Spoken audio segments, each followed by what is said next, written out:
Hey everybody, don't worry because My Hero Academia, the manga, is on break. The anime is on hiatus, but that doesn't mean we're going to stop talking about our favorite series in Boku no Hero Academia.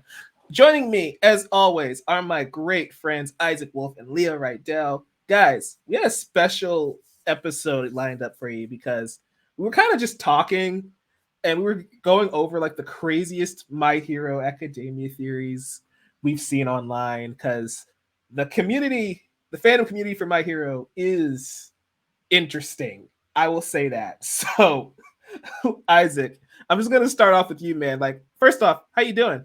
How's it going? I'm exhausted, but otherwise I'm good. How about you? Yeah, I'm ready to just debunk or give credit to some of these crazy fan theories we have lined up. We have like 18 or 20, I believe, lined up to discuss. So we're gonna be here either dunking on them, giving them props. We'll see. Leo, thanks for joining us again. It's always a blast talking with you. How's it going? Good guys, I can't wait to dive into some theories. I thought this was such a good idea. Some of these are going to be so ridiculous, but I'm looking forward to talking about it with you fellows. Yeah, we're just gonna dub this episode My Theory Academia. So I've lined Yeah, up I can do that. I've lined up all of our theories. First one is a pretty good one, I'd say. It's the Quirk Singularity Doomsday theory. This is the only theory I believe is canon to the show on our list. Um, the idea of this one is that quirks are getting more powerful as they progress through time, and eventually the kids' bodies will not be able to contain their power, and it's going to cause basically the end of the human race. So, Leo, I'm going to start with you. Is there any credit to the doomsday theory? um, I am so sorry for this. Describe the theory to me again. I So, apologize. yeah, no problem. As time progresses, quirks get stronger. Mm-hmm. And the perfect example is Endeavor, right? His son, Shoto, has his quirk and his mother's quirk. Mm-hmm. So as time progresses, kids' powers are getting too powerful for their bodies to contain, and it's going to lead to basically the destruction of the human race. I think there's a little bit of merit to that theory because, especially as two quirks come together and can create a more explosive quirk, I think that it can create more powerful forms of quirks. Mm-hmm. I don't necessarily think that a child is going to be born with the quirk that's so powerful that it explodes out of their body, though. I don't know if it's going to become that powerful.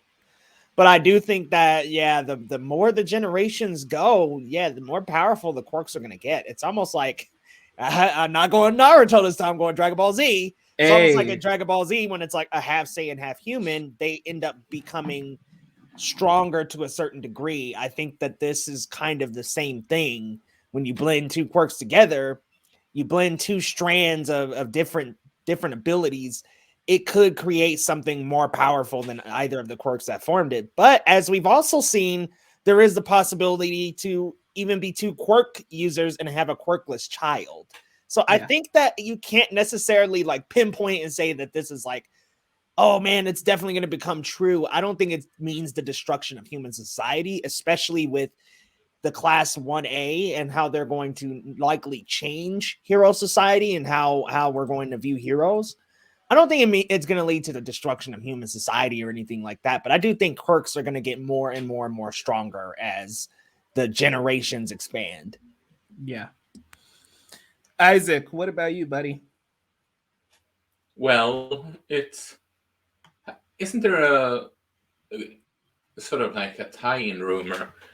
It was a theory that this series will end with no Kirks out there at all. It it's possible, yeah. Uh, So I guess I my thing mean is that that could. oh sorry, go ahead. Finish your point. My bad. I mean, it could avoid, and it certainly feels like a possible scenario, though, that it will end with, in some aspect, every Kirk. In some fashion, they remove all Kirks because the Doomsday theory, or I don't know. I'm.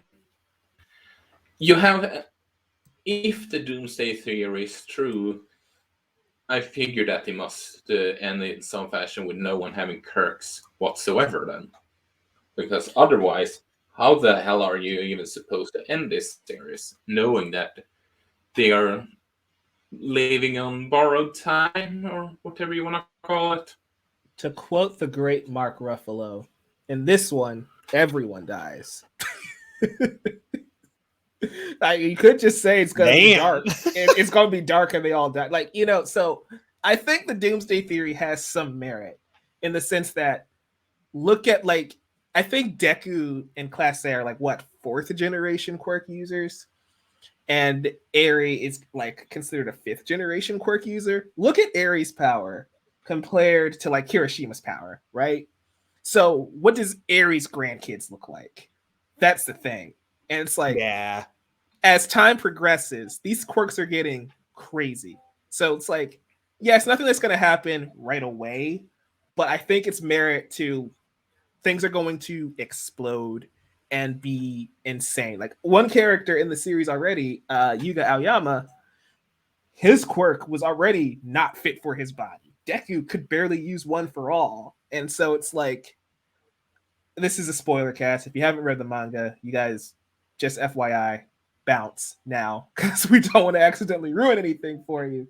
But it's like we've seen characters whose quirks weren't compatible with their bodies already. So I feel like as time progresses and the number of quirkless people diminishes and quirks get more powerful, I think it has some merit.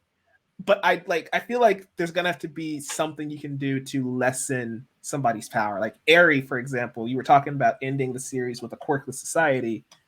You might have to just start making those quirk erasing bullets again and just end it to save mankind. That's my take on it, at least. I don't know if you gotta just abandon quirks though. Until we figure out how to lessen it, that's the only other alternative we've seen in canon. That's all I'm saying. Okay. Next theory. Leo, explain this one to me. Bakugo kills All for One. Yeah, I don't think that's gonna happen. I let's be real here. We discussed it. We just saw a chapter where it looks like Shigaraki's motive and All for One's motive are not lining up anymore. So I think that's almost a definite foreshadowing to Shigaraki once he's finally 100%, which seems to be, every character's got to get to 100%. Right. I think once that happens, Shigaraki is going to be the one to dispose of All for One. And I think that's his plan all along is like, get this guy strong enough to where I can't even stop him. What? That has nothing to do with Bakugo. Yeah, Absolutely nothing. It makes no sense to me. I love Kachan. He's not strong enough to go against All for One. Let's be real here. The last Deku versus Bakugo we saw, let's not forget Deku was using 15% one for all and was toe to toe with Bakugo. I mean, it's like, dude, All for One is as strong as one for all 100%. So, and that was before Deku even had like those other quirks awaken, right? I'm pretty sure. Yep. Crazy. Yeah, that was. He didn't even have Black Whip yet, so I'm like, okay, he about to snatch Bakugo up at his current state. I doubt that Bakugo will even stand a chance against All for One. I don't even know where this theory originated. It just doesn't make any sense to me. It feels like it may have been just a Bakugo stan talking trash. Yeah, probably. Isaac, like, do you have any idea how that would even be possible? Honestly, the only reason I can see this having sprung forth is if another specific Bakugo-related theory would be real, so to speak. But even that is just even if that one would be real, it still feels far-fetched considering the power level between those two. Do you think Bakugo could fight Star and Stripe? No. Okay, that answers our question. He is no match for All for One.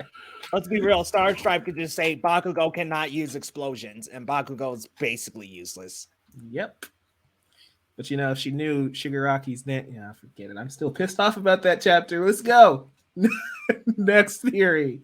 This is two independent theories that I just combined it into one because it makes sense. Deku wasn't always quirkless, and All for One gave Bakugo Deku's explosion quirk. So the first one is Deku wasn't always quirkless. Again, that's one that could have made sense if you were an anime only. It doesn't make sense if you're a manga reader because we learned that Deku can only unlock One for All because he was quirkless, and that basically nobody after him would be able to use the power. So I think that one is just instantly debunked. So I guess we could focus on All for One gave Bakugo Deku's explosion quirk for a second. I also can debunk that one very easily, but I'll toss it over to you, Isaac. Can you try and make sense of that at all? And where would it even originate? I haven't even heard about that theory, and it just feels up what? Okay. I don't really see how that even works, that theory, if I'm being honest. It doesn't add anything narratively. I think that's the problem with a lot of fan theories. It's like, okay, that's an idea. It's not a terrible idea, but also why? That's what I'm running into a lot with these first few. It's like Bakugo kills All for One. It's like, okay, what's the point of that? What's the point of, like, why? Why would you do that? What would be the narrative purpose for that? I don't know. Yeah, I mean, Yeah. like, okay, I guess it would say, okay, it would be like a spoonful of irony. Like, I mean, okay, the whole time Deku was the one, but let's be real, we basically just got Deku set up for a chosen one type of a path anyway, with him not having the quirk and all of the users essentially agreeing that that's like the perfect incubant for One for All. So right. I don't think it would make a lot of sense for him to have had Bakugo's explosion quirk at the beginning of it all. Now, if they did reveal that he wasn't quirkless, maybe I'd be onto something. Right. Or if his quirk were something like, say, and this is going to sound cheesy, and I'm not trying to make it sound that way, but like advanced learning or the ability to quickly absorb knowledge. I don't know. I mean, it's just kind of going off of his what he's naturally good at, and that's or even like tactician, right? Yeah, I mean, something like that. Even if it was like that simple as to like, oh, he can come up with tactical advantages on the snap of a finger. Like that's his quirk. Yeah, I don't think I'd be upset with that. Or if his quirk were something like, and this is going to be cheesy if it were true, if it were something like, oh, his quirk makes him the perfect host for another one. Yeah, like he was able to, like the first user, right, had like a stockpile ability. Yes. Yeah, that I can naturally see that. Had the like passing ability and then the stockpiling blended with that. Like something kind of like that. Like, oh, I have the quirk to take in other quirks and perfectly master them. Yeah. So Deku being quirkless, it's it's a fine idea. I don't feel like you need to kind of renege on that because it doesn't. I don't think it changes anything in the grand scheme of things. And I'm just gonna put another nail in the coffin of the other half of that theory of Bakugo getting Deku's explosion quirk. We know that quirks blend from the parents. Bakugo's dad sweats nitroglycerin, and his mother can cause small explosions. That's why he has that quirk. That theory is officially in the garbage because it doesn't add up. This is one that you mentioned before, Leo, on the show. Shirakumo will reemerge from Kurogiri. I like this one a lot, and I think it's gonna happen. So, I'm not sure how it will happen though. That's the thing. Like, how do you get Shirakumo out of Anomi's body? Do you guys have any theories on how that would even possibly work? I mean, Super Mario and Yoshi Doctor could find out some way of making it happen. And Dr. Mario is a legend. We joked about during the prior to the two heroes when I asked. I can't remember if we talked about it before, but that Doctor looks like a Yoshi reference. So, Oh yeah, definitely. But I digress. Isn't he locked? Is he still locked? Locked inside, or is he free? He wasn't in Tartarus with All for One and Stain, so I'm pretty sure he's still locked away because everybody broke out of that prison earlier in the story. Then I used to think they could just have a simple solution, as the doctors has said that we have found a way that might work to get him back and have it work. It's just simple as that.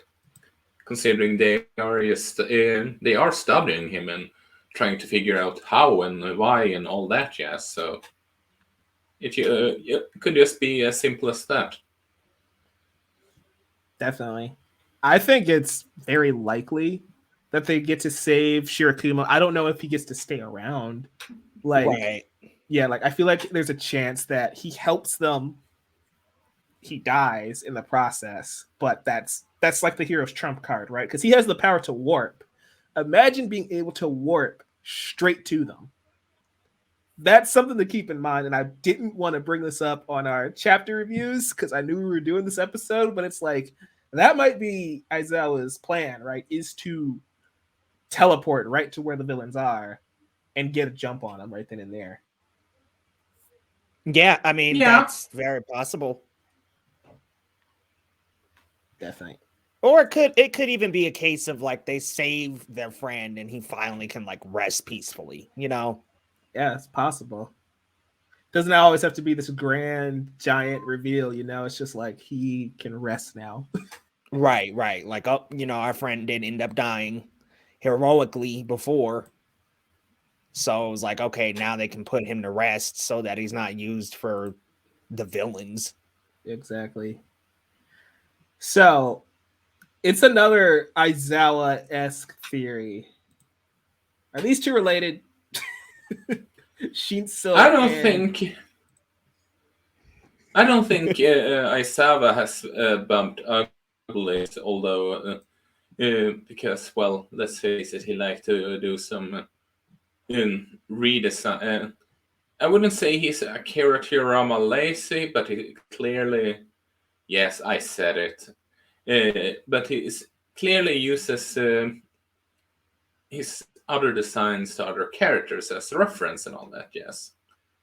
However, if the series, for example, would say that Aizawa had, let's say, adopted him or something, that I could see. Because considering the dynamic between them, but like I said, if Aizawa had bumped Douglas also, it wouldn't shock me either. We all know that Aizawa is a grown man, and there is a very well possibility that he was smishing booties back 15 years ago, and that's how Shinso got here. That's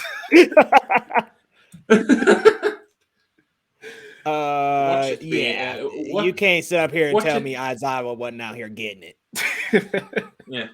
Watch it being the lady that's always joking around with watch it being her, and that's why I'm just I cannot believe or something like that. Miss Joke is awesome, dude. He should have just married her when she asked. I mean, I'm just saying it could just be foreshadowing. If a certain knight was alive, I wouldn't be so shocked. No, not scratch that. Scratching. Oh, I don't know, man. I believe that that's his kid. I'm just gonna go on ahead and say it. I think that's his child. Yeah, I mean, I feel like, but just forewarning, a lot of My Hero theories are so and so is related to other person. So you're gonna see that pop up a couple more times here. Dobby. That was a theory that would have been in this list, but that But it was true. it was true. But yeah, I don't see the point of them being related based off of the first time we meet Shinso. Aizawa is acting like this is the first time he's interacting with Shinso, and so unless he doesn't know that that's his son, I don't see the point in having it play that way unless he's just been secretly deceiving everybody. I mean, that's something Eraserhead would do. That's something All Might has already done with his relationship with Deku. So, although it's been handled very poorly. I know, right? You clearly see All Might's favoritism. I'm surprised the other students haven't mentioned that. I mean, like we mentioned in the Two Heroes review, I mean, why didn't he mention that, hey, I want to be your class to this seminar, and not just, oh, hey, Deku, I want to be you to join me? Sort of like that. Is it a part of a joke that they think you're subtle and all that? Yes, considering what Bakugo mentioned earlier in this season. It's so obvious. I just want to point out that Malicious Shields could pinpoint the fact that Deku and All Might have similar quirks, and nobody else has called it out. Asumi called it out in season 1, and she just never mentioned it again. And nobody else said shit. Oh, yeah, they do, huh? All right, yeah, cool. Welcome, Deku. They hang out all the time. They eat lunch together. They went on another country together. It's like, I'd be questioning it, especially Bakugo. Like, Bakugo figured it out, but also Deku kind of told him. So, I mean, I can't blame Sho to believing that he's All Might's secret love child when he asked that. Yeah, and then he just bought, like, Shoto is so sweet because Deku lies to his face, and he's just like, if you say so, Midoriya, and lets it go. So trusting. It's gonna be his downfall probably one day. Okay. Next one is the fall of the hero rankings. This is another one we've kind of talked about, Leo, on the review show before. Are we done with ranking like number 1, number 2 hero in Japan? And is it just going to be over? They're just heroes. No ranking necessary. Yeah, that's done. I think it's proven to be faulty already because we've seen some of those top heroes. Like, I feel like the ones that were under 5 are like, see ya. Like, as soon as the commotion started happening, they literally pieced out. So I think the hero ranking system is like over.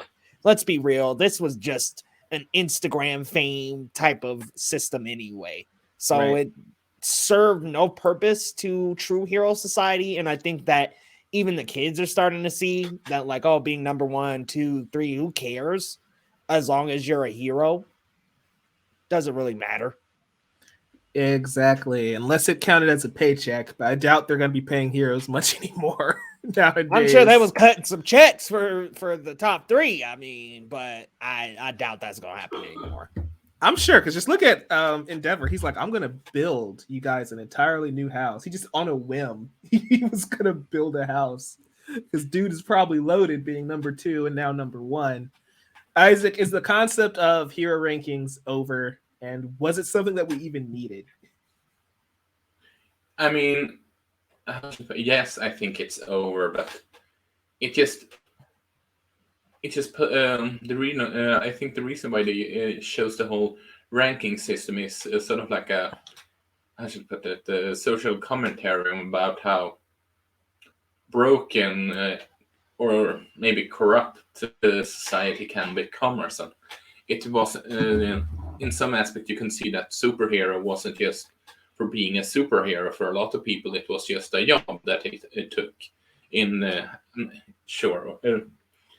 and didn't care about saving people. Yes, Uraraka wants to get money for it, but she's caring about people too. I have some of them that just tapped out earlier. You could just be doing it for the money and nothing else. If that makes any sense.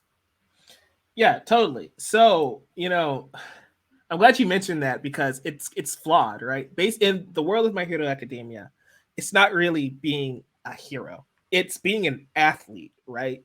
The strongest, most athletic become heroes. And like you get brand deals, you get put on cereal boxes, you get on talk shows, and it's basically the equivalent of being an NBA superstar or an NFL quarterback, right? So when the chips were down and it's like we need you to save people, a lot of them walked away, and you realize maybe we shouldn't encourage the fame and the glory because it also raised bad heroes.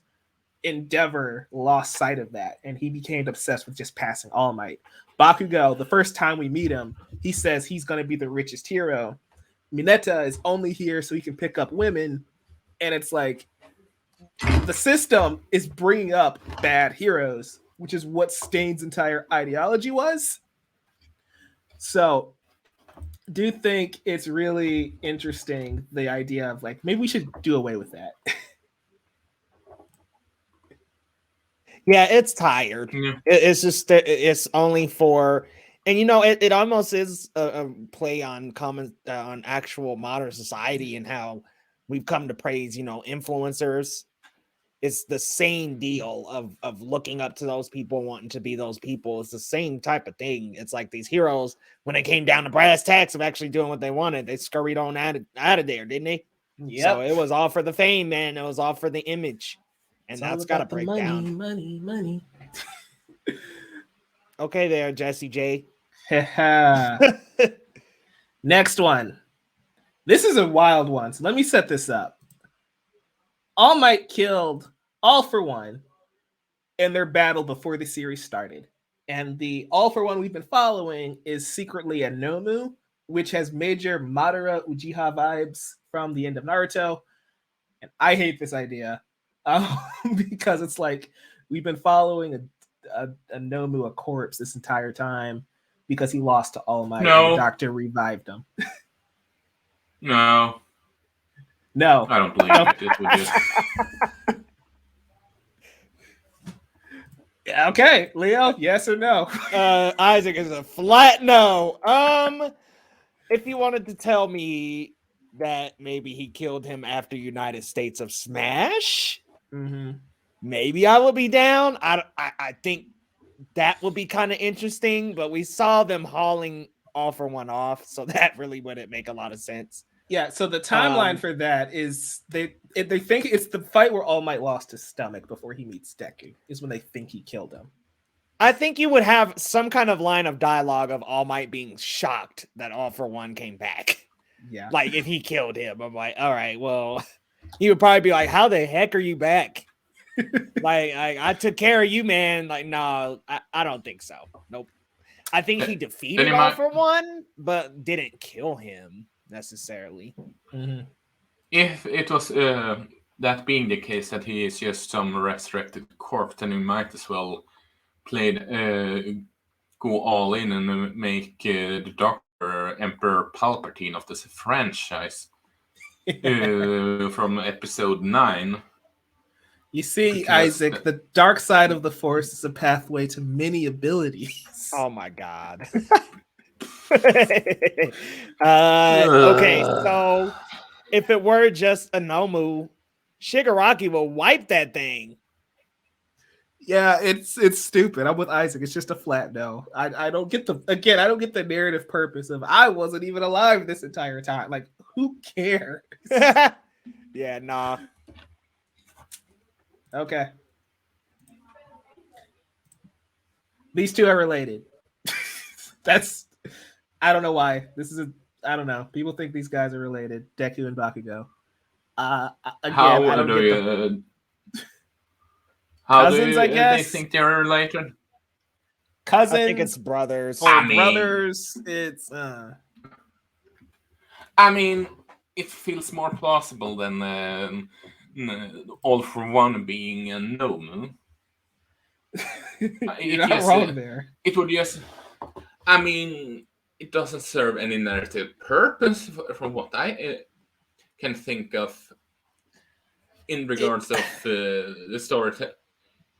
It would just, okay, they're related, fine, but I don't see the point of it if that would be the case. I can give you one point of it, and this is literally the only one that makes any sense to me. It's why Deku puts up with Bakugo, right? Like for somebody who's been as big a bully as Bakugo has been to Deku, and he dude, he just apologized, like what, 15 chapters ago, for all the crap he did to Midoriya all that time. I feel like you can explain, like, hey, they were family. That's why Deku never, really fought back. That's why he still deals with Kacchan. That's why he still calls him Kacchan, is because they are related in some form or fashion. That being said, if it's that they were secretly brothers the entire time, that doesn't help the theory any, because it's like Deku didn't know that they were related, so his kindness means nothing. I really think it's just for the crowd that's like, hey, we need to explain why Deku keeps putting up with Bakugo's crap. This is one way to explain that away. I think you can explain that by fair. the second user being a related, an ancestor to Bakugo. I mean, you can go that way and say that the first and second users had a relationship that was similar. Yeah. It doesn't even, and you don't even have to go to a familial tie that way either. It could just even be, okay, the second user just has the spiky hair. It's a coincidence, but it is also a plot device to say that it mirrors the same relationship that Bakugo and Deku have. I don't think you necessarily need to bring blood into that. Right. And it would make zero sense if they were siblings. If they were cousins, I mean, I don't think that that's a stretch.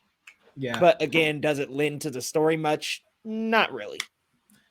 You mentioned the second user and Bakugo favoring and having similar hairstyles. That leads into the next theory of these two are related. Deku and Shaky.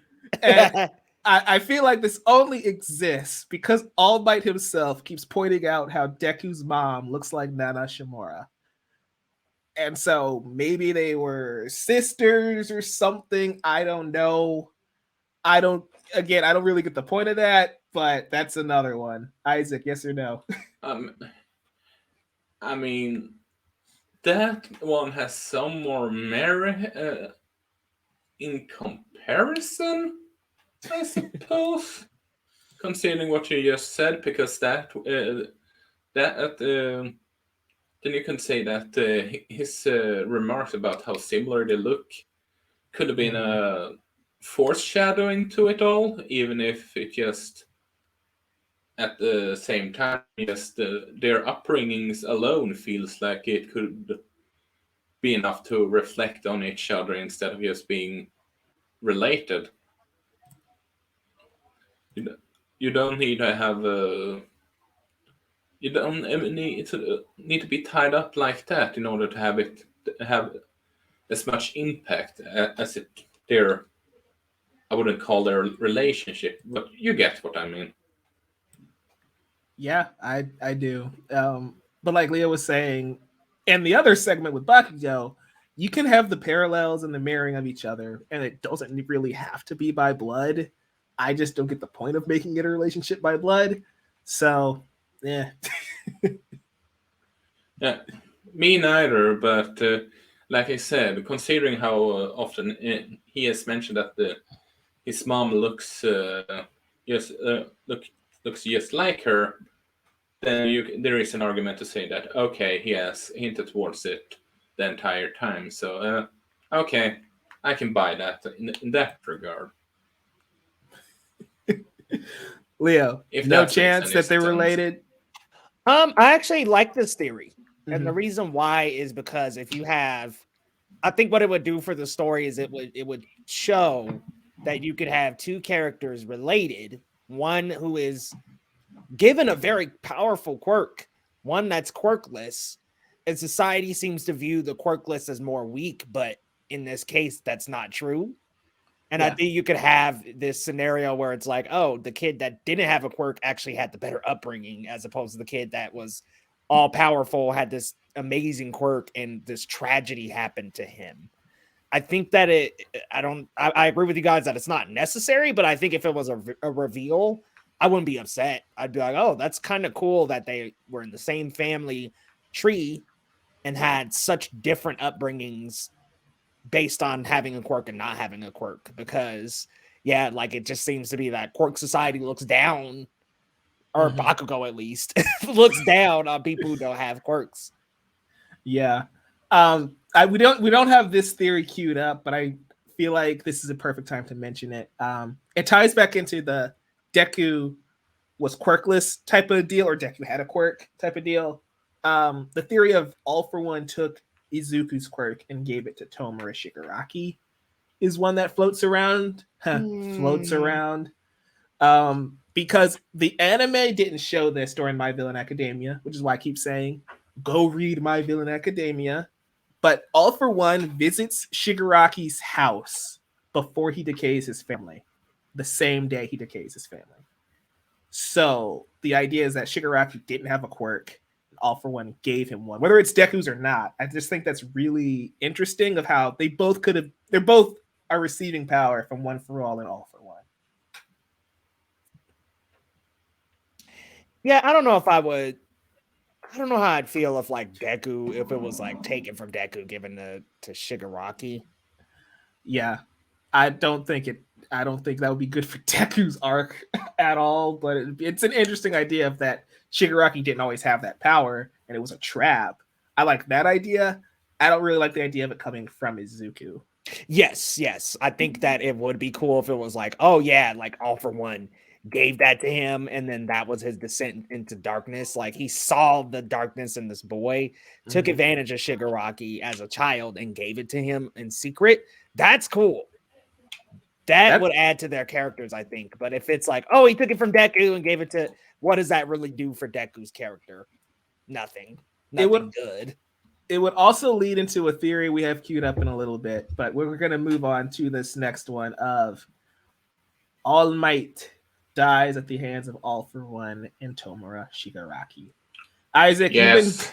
Yeah, I know. You've been preaching this for like the last 2 years. Why? Explain. Because they have hinted towards All Might dying a lot of times in the series. His purpose as the mentor really now, he doesn't really have that much of a role, or should I say purpose. Unless you, well, now that I think about it, because if you ever heard this is sort of tying back to our latest. No, scratch that. But yeah, I don't think.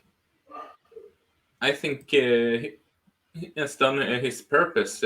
Maybe they do something with him and staying before he passes away. But I don't see him surviving, considering how much they have pushed that he's going to die soon, so to speak. Yeah. Leo, do you think that All Might dies specifically from All for One and Shigaraki? No. I think that he's going to die seeing Deku become not number one. Remember, we're done with the hero societies, y'all. But Deku like leading the Justice League or beating All for One.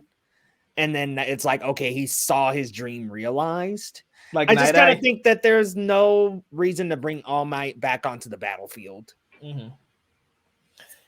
It's weird because I feel like this theory is spawning from Night Eye, right? His vision was All Might is going to die a gruesome death in 7 years. And we are in year 7, so All Might should die. The reason I don't think All Might's dying at all, personally, because in that arc where we introduced that, we revealed that Deku has the power to change the future, to change that outcome. So I feel like Deku's arc and narratively, it's going to be him saving All Might, right? All Might won't have to die. Oh man, that will see. Okay, if they come crashing in and they're like headed straight toward All Might and Deku saves him, ooh, man, that's gonna be tight. Yeah, and so that's where I'm standing. Like I don't. All Might could die, but like Night Eye says, you die a horribly gruesome death in X amount of time. All Might can die years later. He will die years later. He's not immortal, but it's like it could be. All Might says he wants to see Deku proclaim, "I am here," like you said, Leo. He wants him to step up and become that hero. Yes. So he has to get to that moment, and he wasn't going to in Night Eye's vision. So have Deku save All Might, and he can just, retire, die in the next 20, 30 years or whatever it takes, and have a decent life. I mean, look at it also like this. All for One has clearly indicated he wants to make Deku's life a living hell. He could just kill All Might as a way to go even further to Deku's head. Oh yeah, there's plenty of reasons for him to die. But I'm saying, like, if you're gonna set up that plot point, which is the same arc everybody got the All Might's gonna die theory from, looking at that story arc, I feel like that's leaning more towards All Might won't die. I could very well be wrong, but I feel like it would make more sense if Deku changes the future yet again and saves the former number one hero. Yeah, that'd be tight. So, guys, this is a weird one. Deku is in love with Kachan. So I feel like this is like them being related in the sense that we are trying to come up with a reason on why Deku puts up with Bakugo's crap, and also he looked up to Bakugo. Let's be real here. At the end of the day, that's why. That's why. But also, like, there's not a lot of merit, but think about, like, Deku shows zero interest in Uraraka. They would be dating by now if he actually cared about Uraraka. So it's like he only has eyes for Katsuki, which I don't buy it, but I at least understand where this theory is spawning from. Leo, yay, nay? I feel like you're already a nay. No, I don't think so. I mean, like, there's no romantic tension or hint between this relationship. They have an Arnold Helga thing going on, I will say. Yeah, nah. I mean, I think like you, if that was the case, I'd be like, oh, okay. Like, I don't think I will be just taken aback surprised, but I don't think that that's the case. It doesn't feel that way. Not at all. It feels more like brothers, maybe, but yeah. Like kind of Sasuke, Naruto, yeah, Vegeta, Goku. Like, this doesn't feel like romantic interests. It feels like shonen protagonist. Yep, the typical main character deuteragonist relationship. Mm-hmm. Isaac, yay or nay? No. Fair enough. They feel more like brothers than anything else. Yeah, it's one that just is always trending, which I just think is funny. Like every other week, you will see this kind of like floating out there, and it's like, I understand why. I just don't think it's enough evidence to be like, that's 100% factual. Speaking of a lot of evidence and not being 100% factual, we have the good old dad for one theory. So, shout out to the artist who posted this online.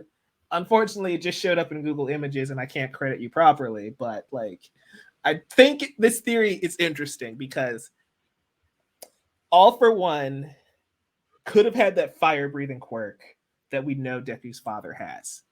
All for One is the smartest person in the entire series, with Deku being a close second.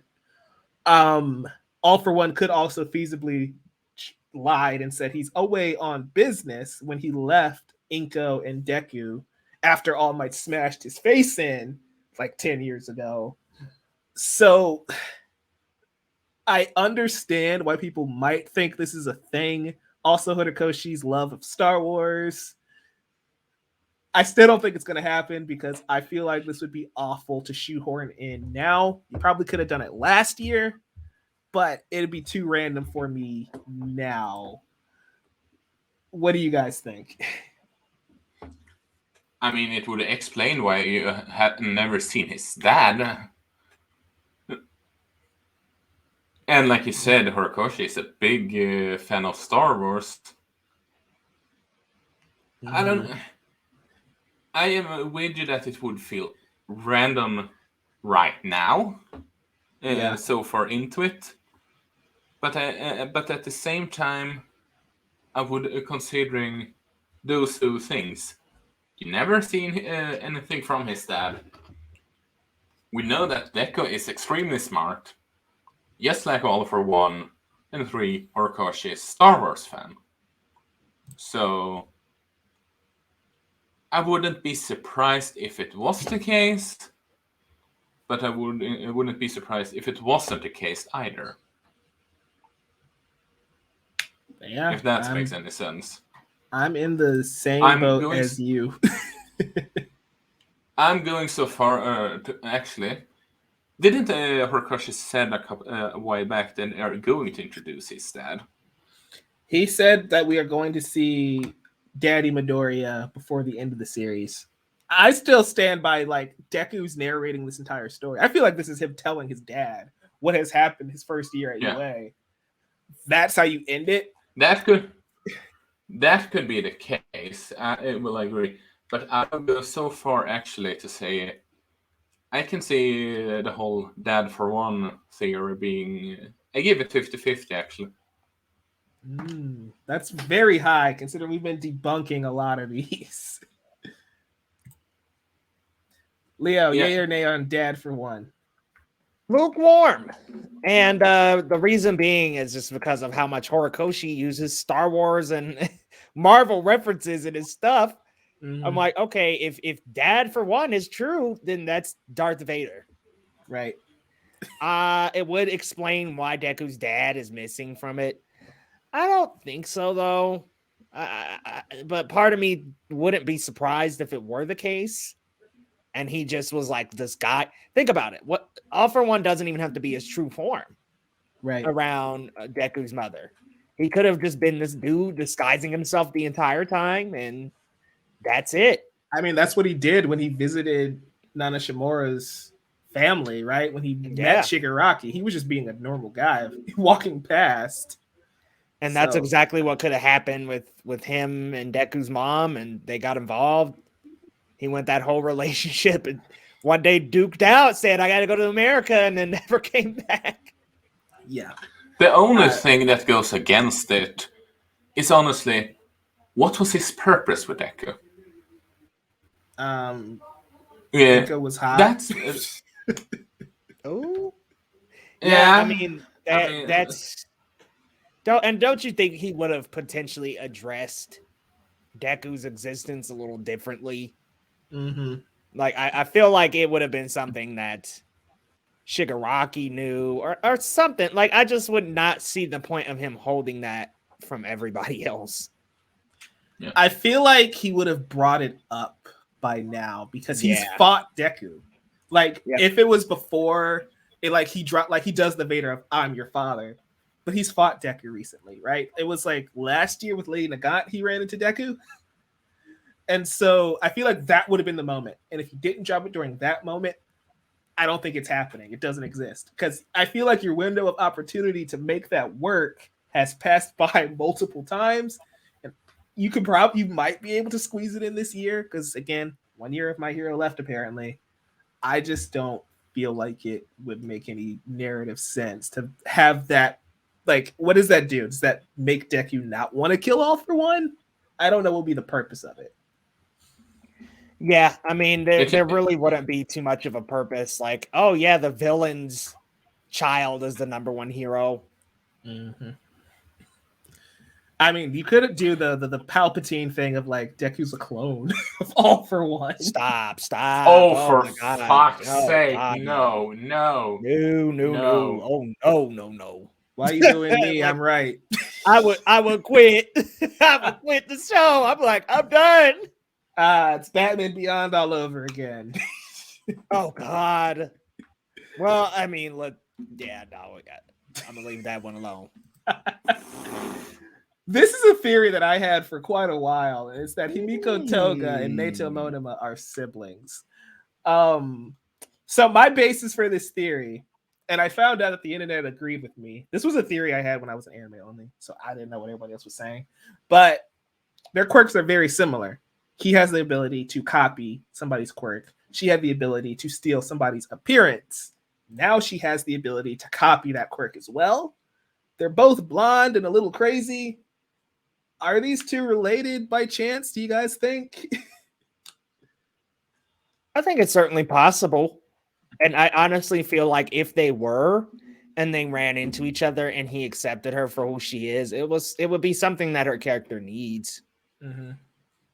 Yeah, at first I'm just, what purpose would that solve? But now when Leo mentioned that, I'm just, okay. It would probably come out of nowhere at this point, all things considered. But I guess if you look at it like that, that makes sense.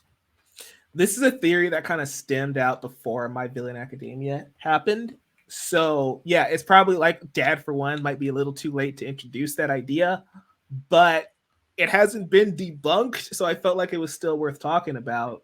And yeah, you're right. Like her finding a new family, right? Or a family member who does accept her might change her entire character. Leo, you mentioned this before. Tomura kills All for One. Yeah, I think we kind of got confirmation about that in this last chapter. Like him being like, I'm the hero of all of these villains. Yeah, I think that's definitely a sign that All for One's gonna die. And if this happens and this is All for One's grand plan, wouldn't be surprised. Mm-hmm. It would be the rule of two from Star Wars. I trained you to defeat me. Like that was my purpose, was to train you to be the strong one. I think that is the complete opposite of All Might and Deku's relationship, of him building him up to surpass him in a positive way. I think this is in a negative way of turning Shigaraki into just a cold-blooded, non-caring killer. So yeah, this piggybacks off of the idea earlier of like Shigaraki, All for One gave him that decay quirk and ruined his life, right? If Shigaraki finds that out, that is the perfect moment for him to go rogue and kill All for One. So I think those two theories work really well with each other. But even if you don't bring that element into it, yeah, I just feel like it's obvious that these two are going to end up clashing, because like Shigaraki's been missing from the story for over a year now because he's been possessed by All for One. And he, being the hero of his own story, is going to have to rise up and overcome that, right?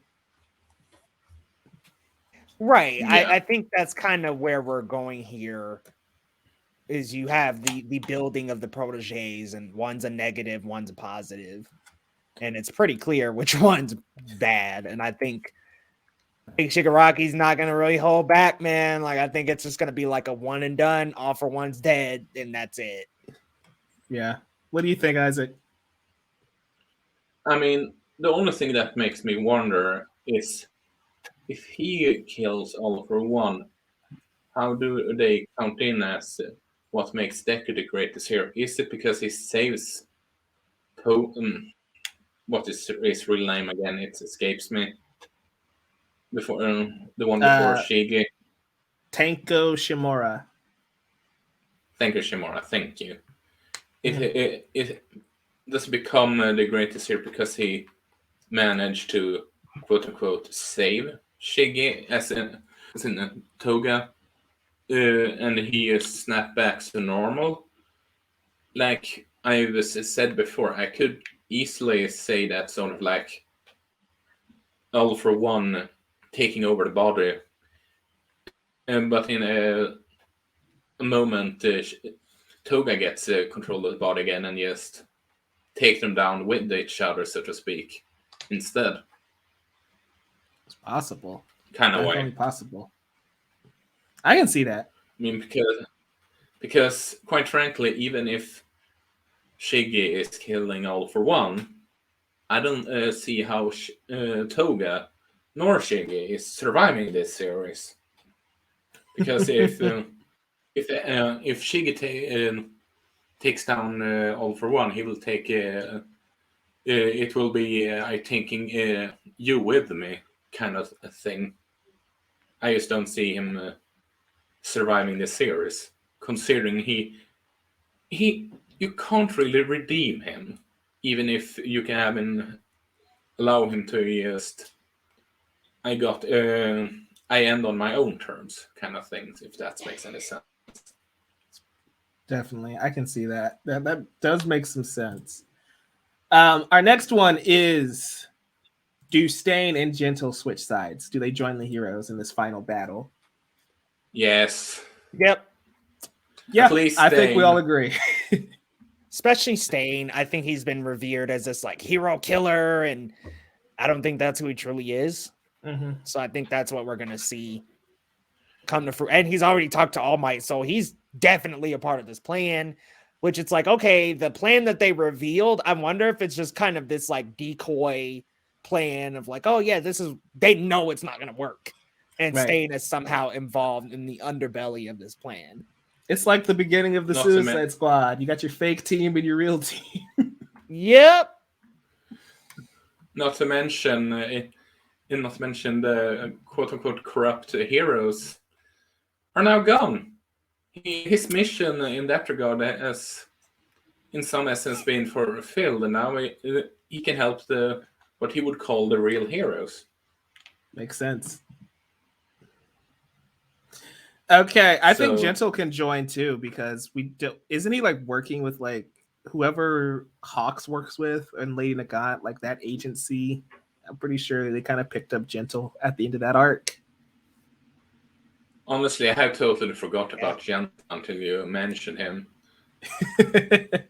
Kindle Criminal. I can't wait for him to come back. He's such a goof. Yeah, that's why we love him. Is Deku going to lose One for All? Nope. And I know we've talked about this before, but I don't think so. I don't think he will, because they want to be open for sequels knowing Shonen Jump. Ooh. So you think this is going to be Shonen Jump making him stay fully powered and not because Horikoshi necessarily wants that? I mean, like I just said, Shonen Jump loves sequels. So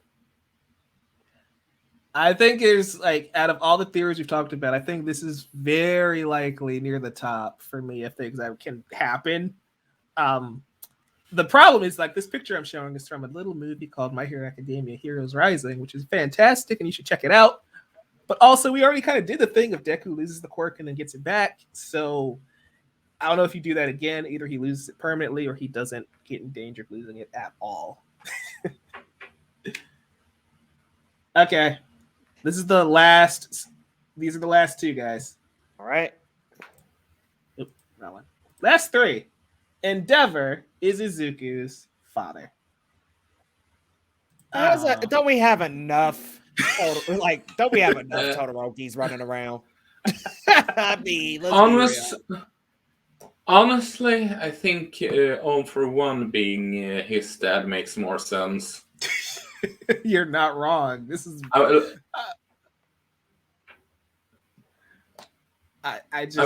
get the point of this one. Go ahead, Isaac. Sorry. Like I said, there is much more to the whole All for One being his dad and Endeavor being one. I mean, for one, shouldn't it at least be some form of red in his hair if Endeavor was his dad, considering all the old Shoto's siblings. Also, he and Shoto are the exact same age, so Endeavor got some explaining to do. Exactly. It's a theory that I feel like we just want to solve who Deku's father is, and this doesn't do, like, I don't get it. I don't get where this even comes from. He doesn't. I guess it's because his dad has the power to breathe fire, and the only fire user who's in that age range is Endeavor. But no, I don't buy it. I don't think I would be. Like I said,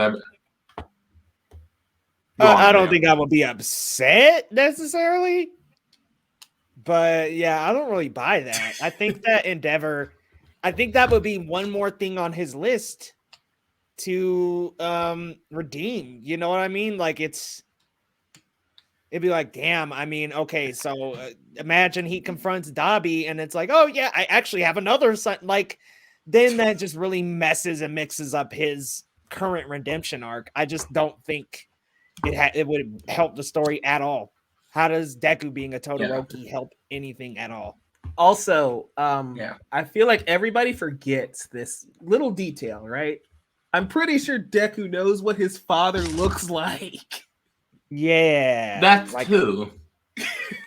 I think the biggest thing is like Deku knows his dad, right? So he's not gonna be like, "Oh yeah, Endeavor, yeah, he's my dad," like out of nowhere. Right. Oh yeah, good one, Dad. Nudge, nudge. Yeah, we kept it quiet for a little while. Like what? Like you can do like he didn't know All for One's face or All for One had a transformation quirk, but it's like if it was Endeavor, he'd know this. Exactly. That's why I'm saying that that for one theory is much more believable than this. Yeah. Speaking of Inji Todoroki and Toya Todoroki, does Dabi kill Endeavor? Yes, absolutely. Oof, that's messed up. So we're thinking like he kills Endeavor and then he has to fight Shoto. Is that what you guys expect in the finale? Yep. Yeah. I think it is a confrontation between all three of them. Gotcha. And Endeavor may even sacrifice himself for Shoto. I can see that. Yeah, and finally like lets his son know, like, you know, you're the center of this family, not me, or something. I don't know, but I do know for sure Dabi is bloodthirsty, y'all. He is not gonna stop until he kills Endeavor, even if it means he has to die too. He just does not care. Also, the blue fire is supposed to be hotter, so I'd be worried if I were the Todoroki family. Mm-hmm. Watch out. It's especially after that last chapter that we got, right? 341 of him being like bloodthirsty, sad man's parade. We're going to put an end to all of it. Dabi low-key acts like he's the main villain of this story. And I love that energy about him. I think Endeavor is, for lack of a better word, toast. Yeah, he's done. I mean, but my question after that is, how does he fully redeem himself before death? Sacrificing himself to protect Shoto. Sacrificing himself to protect his family. I'm talking about Fuyumi, Rei, Shoto, all of them. Natsuo.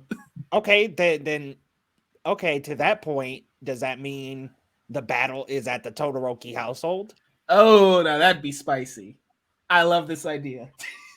Yeah. That means that the fight with Dabi would have to take place probably before the final battle, because why would Endeavor not be at the battlefield whenever this other mission's taking place? But I can see that happening. Well, maybe he's at the battlefield. Shoto's the one that has to step up and try to take on Dabi in this case, and Endeavor shows up. Mm-hmm. It would be too late. Let's not have one of the Todorokis die, but Endeavor shows up and ends up getting killed, sacrificing himself to save Shoto. Like, maybe it's not even too long of a battle, or it's like, oh, Dabi overpowers him. Maybe it's Dabi's about to deliver a killing blow, and Endeavor shows up just in time, but has to take that killing blow. Like there's just no other way. He has to get in the way and eats a fist to the chest. Oof. You know, that is very, very clever. I actually really like we just birthed a really cool idea here. That's why it's always fun talking with you guys. Like, have that end at the Todoroki household, especially after last chapter. He sets fire to Toga's house and like pulling his own Kylo Ren of let the past die, right? Having it take place there would be incredible. And having it play out that way would be awesome. Especially since I feel like if you're going to redeem Endeavor, he has to atone for what he did to his family, and dying protecting them against Dabi would be a heck of a way to do it. This is the final theory. Speaking of sacrifices, Bakugo dies saving Deku. Is that a thing, Isaac, you see happening by the end of this series?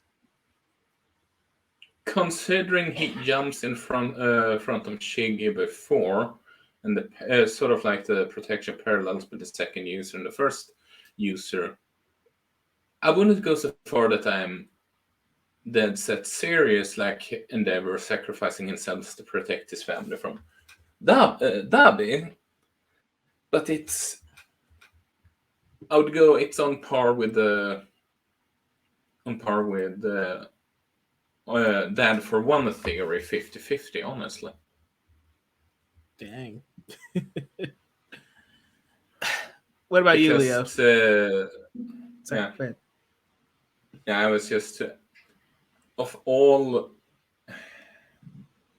honestly, for of all the classmates, I don't really see what does Bakugo has left in terms of character arc in comparison to Uraraka and Deku and Shoto, which is arguably the big three outside of Deku. I don't really see him having a really arc to follow more. Uraraka is connected to Toga, Dabi is connected to Dabi, and just what does he have left? All for one. Yeah. Yeah. But you see what I'm saying?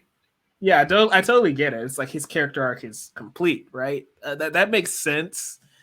Because yeah, like I do feel like he has more to give than Ida, though. So, like, it's not like he just I'm just saying, like he doesn't have to die because his character arc is done. Ida's character arc was technically done way back in the Stain story arc. So yeah, fair point. Yeah, like I get what you mean, but I'm not gonna say that leads to this because he just doesn't have to die. But I get what you're saying. That makes sense what you're saying. I totally get it. What do you think, Leo? Is our boy gonna get impaled permanently next time? So, okay, I kind of this is gonna sound weird because I do like Bakugo a lot as a character. I kind of wish he was killed there. Right here in 285? Yeah, because I just feel like it was a complete turnaround. Like it brought us back to that first episode, right? When Deku ran up to the sludge villain and just, he did it. His feet just moved. Bakugo said the exact same quote. And I was like, oh, like, I think all of us were like, oh my God, Bakugo's dead. And then it was like a fake out. So yes. I think, here's how I think. I think I'm also 50-50 in the sense that, okay, he already did that and didn't die. Right. But I could still see it happening because that potentially has to do a little bit with the relationship of the first and second user. And that maybe the first user, I'm assuming, probably sacrificed himself for the second one. Maybe it's like comes back around and it's like, okay, that user sacrifice, like Bakugo is the one to make the sacrifice this time. Right. I could also still potentially see a Heroes Rising type ending where he does give him. Let's be real here. don't y'all think this is headed toward this Naruto territory where Deku is going to be able to transfer a silhouette of One for All to all of them? Like, I kind of think that this is where this is going. Oh is yeah, that he'll be able to like channel a piece of One for All into all of Class 1A. Mineta's got like boulders coming out of his head now, and like everybody's like enhanced. Uraraka can just lift things by looking at them at this. Like, I think that's where we're headed with this last chapter. And if that's the case, I don't think Bakugo is going to die. Yeah, so that's another theory we didn't actually have listed, but like Deku, the power is called One for All, right? So the idea of passing that power along to other people is a theory we've talked about for a long time now that I still think is a very big possibility. And yeah, like the idea of that coming into play on why Bakugo doesn't die is an interesting way to look at that. I didn't really consider that until you mentioned it. It's like, yeah, that makes sense. Like, he's willing to make that sacrifice, but Deku won't let him because he won't have to, because they are now working together. Because imagine if Bakugo did make the sacrifice and he just like grabbed his hand, and then it was like, boom, I gave you One for All, and he just like speeds out of the way and takes out the army of Twices alone. That would be sick. Like, that would be Bakugo's big moment right there. Definitely. Guys, that wraps up all of the theories we have here. Some were great, some were awful. I really think we ended strong with like the last two. The Endeavor is Deku's dad is a little weird for me. Yeah, that one. We're just searching for the who's Deku's dad answers at this point. You are not the father. It's actually Luffy's brother from One Piece. It's Ace. So Young Force is canon after. Or it's just Son Goku being a terrible dad again. So Young Force is out on Chi-Chi in more ways than one. Aye. Guys, this was fun. If we get any more theories, send them our way. We can cover them again. It's always fun doing these extra content with My Hero Academia, just kind of theorizing and talking about what's the possibilities, especially as the series is kind of wrapping up. We don't have many more theories because as each chapter, it feels like one is going to get debunked at this point.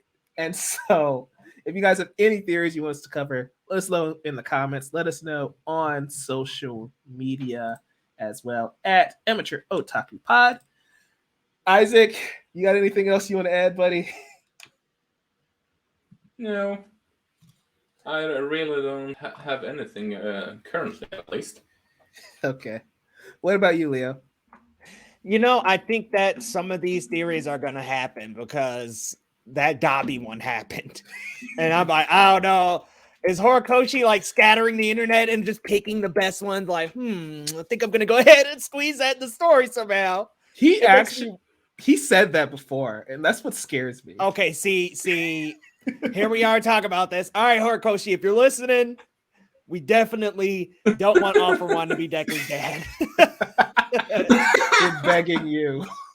Please don't do that, please. But like, I'm sure he was gonna do the Dabi thing, but he was just like, "I'm so glad you guys thought that was a good idea before I actually put it in this." It's like, so you were reading all these tweets. The theories were great reassurance. Fantastic. Oh man. But I have one question though. Was it Heroes Rising that Dabi and Endeavor actually come into contact, and Endeavor did kind of have like a weird look? Yeah, he did. And Dabi yells, "This is finally your end, Inji Todoroki," or something like that. And it's like, okay. The seeds are being planted. The bell has been rung. Guys, it's been a blast talking with you. These theories are always fun, especially since we always talk about them in DMs. And so we finally got to address them properly here. All 18 of them, I believe we had. So again, if you guys have any theories, shoot them our way. You can follow Isaac at Emblem Maniac, Leo at Leo Rydel GG, me at Novice Cinephile. My Hero Academia will be back from break next week with chapter 342. It'll probably be called The Story of How We All Became Heroes yet again. We'll We'll catch you guys next time. Go beyond. Plus Ultra. Plus Ultra.